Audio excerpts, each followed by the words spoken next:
みさきみさです。ということで今日は以前大好評だったイノシンさんのモニターをまたねレビューさせていただこうと思います。で、今回のモニターがイノシンさんが出しているモニターの中でも大人気な 32M2V っていうモニターの新しいブラックモデル。今まではねシルバーしか出てなかったんですよ。12月あたりにね発売されたということで、一度ね使ってみてくださいとご提供いただきました。まず大きさが32インチ、そして解像度は 4K で、リフレッシュレートが 144Hz。 これの27インチのモニターっていうのもあって、そっちのリフレッシュレートは 160Hz になるので、参考にしてください。で、ここからがもうこのモニターの最大の魅力なんですけど、こちらのモニター量子ドット搭載のミニ LED モニターなんです。で、量子ドットミニ LED 何わかんないっていう人いると思うんですけど、有機 EL だったり OLED っていう言葉はね結構ね知ってる方多いかなって思うんですけど、普通のモニターがあってそれよりもさらに綺麗な有機 EL があったとしたら、その間が量子ドットミニ LED になります。有機 EL ってなるともうモニター1枚で20何万円とか、もうめちゃくちゃ高いんですけど、なるべく安くで普通のモニターよりもさらに綺麗なねモニターが欲しいっていう方はね、このモニターがちょうどいいかなっていうふうに思います。価格っていうのも Amazon で現在ね2万円引きで11万円ちょっとぐらいで販売されていて、同じようなスペックのモニターをね価格 .com とかで調べてもらってわかると思うんですけど、ミニ LED の中では安いので、コスパもいいモニターになります。はい、ということでちょっと箱からねもう先に出しました。ということで開けていきます。じゃーん、よいしょ。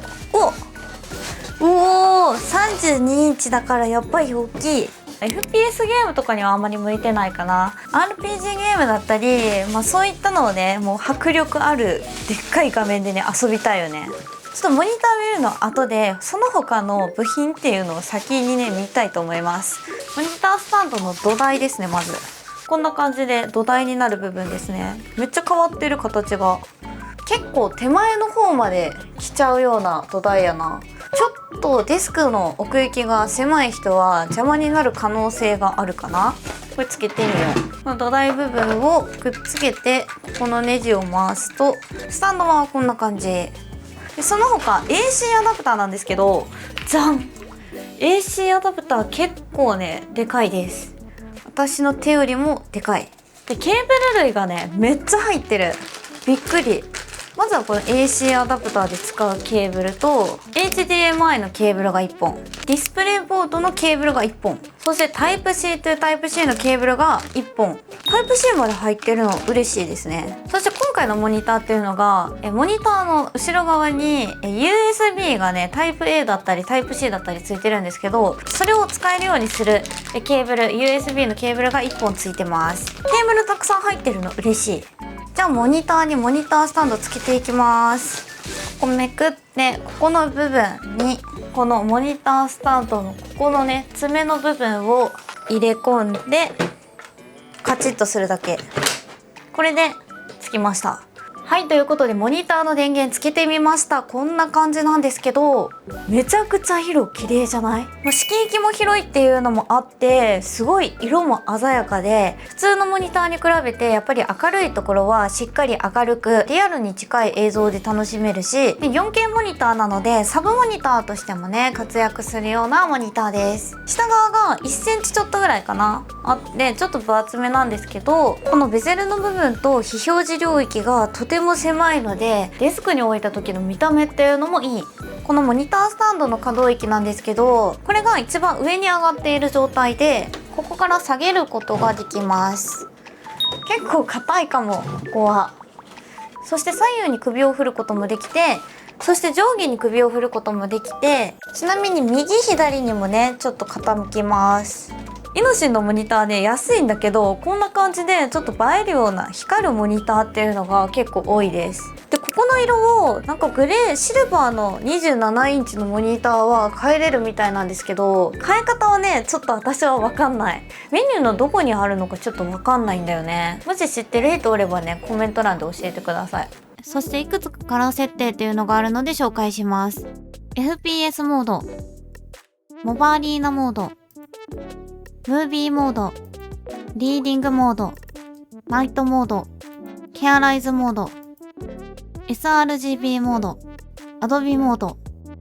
DCI-P3 モード。こんな感じでモニターのディスプレイモード切り替えっていうのが豊富にあって、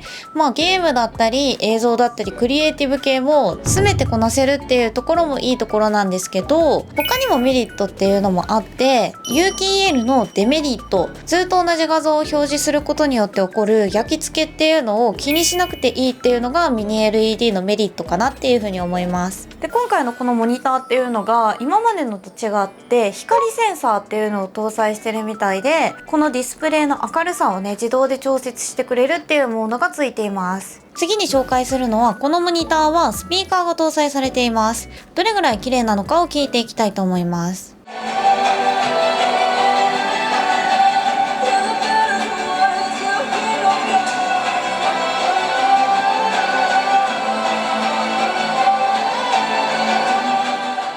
私的にはね、思ってたよりめちゃくちゃ綺麗だった。そしてその他のゲーミングモニターについているスピーカーよりも圧倒的に綺麗だなっていう風に感じたので、外付けスピーカーこれだったら私的にはいらないかなっていう感じ。なんかたまにゲーミングモニターとかでドラマとか見ようとすると、もう小さすぎてもうこれ以上音量上がらないんかいっていうねモニターがあるんですけど、これマックスじゃないんですけど、まだまだね音出せるんですよね。音の大きさでもね満足できるんじゃないかなと思います。で、この右下の方にメニューだったりのボタンがあるんですけど、ここのね操作はマジでしにくい。慣れの問題もあると思うんだけどね。で、あとは使いづらいとはいえ、これショートカットキーを3つね登録することができまして、ちょっと設定変更してみたんですけど、こんな感じで真ん中を押すと音量ボタンですね。この左側を押すと文脈モデルっていう、ちょっと日本語おかしいんだけど、これモード切り替えですね。で、あとは3つ目のこの HDR、 これもここからね簡単に変更することができます。なので、使いづらいっていうのはあんねんけど、使いやすくはねできるので、ぜひねこの設定やってみてください。で、このモニターの初期設定っていうのがローカルディミングっていうのがオフになっている状態になっていて、オンにしないとこのミニ LED がねオンにならないので、綺麗な映像で楽しみたいよっていう方は初期設定のオフからローカルディミングをオンに切り替えましょう。HDR で映像を楽しみたい場合は Windows の設定画面からディスプレイ、そして HDR をオンにするというボタンを押さなければいけません。このあたりがちょっとねめんどくささがあるんだよね。で、ゲームもやったんやけど、カメラの設定を失敗しちゃって、なんかノイズがね走ってるように見えるかもしれないんだけど、実際見るとね本当に綺麗です。リフレッシュレートも 144Hz ある 4K モニターになるので、 FPS ゲームだったりっていうのもできちゃうし、映画だったりっていうのも綺麗な映像と綺麗なサウンドで楽しむことができます。ただやっぱり設定画面の使いづらさだったり、あとは HDR をオンにしたりオフにしたりっていうところもめんどくさかったり、安いけどデメリットは一応あるっていう感じのモニターかな。これだけの綺麗な映像、そして高音質のスピーカーまでついているモニター買うとすると、ほんとうん十万20万30万ってかかるものだとは思うので、そのあたりのデメリットを考えた上でね検討していただければなと思います。こちらの商品の製品リンクは概要欄に貼ってあるので、よかったらそちらからご購入ください。チャンネル登録もよろしくね。以上、みさきみさでした。じゃあのー。